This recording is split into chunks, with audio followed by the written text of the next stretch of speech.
তুমি মহিলা, তুমি জানো না তোমার স্বামী আজকে 12 বছর বিদেশে, একটা একটা টাকা, একটা একটা রিয়াল জমাইবার জন্য তাকে কি পরিমাণ ঘাম ঝরাইতেছে। এমন কষ্টের জমানো বিদেশের টাকা বেচারা বুকে বাইন্দা বাড়িতে পাঠাইছে।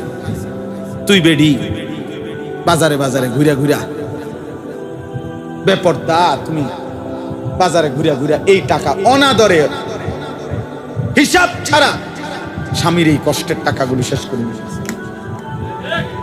আহ, হাই মহিলা, কি করলা?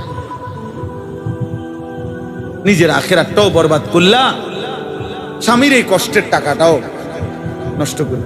মাল এটার দাম হইতো না 30 টাকা।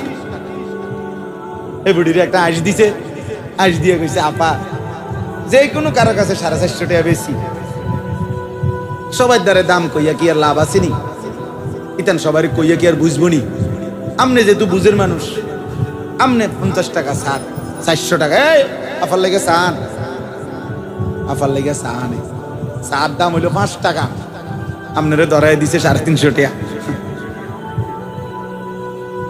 মালের দাম হইতো না 30 টাকা। ব্যাগ কোলাফায় ঠিকই চা খাইয়া বেড়ার লগে কথা টথা বইলে সুন্দর মাল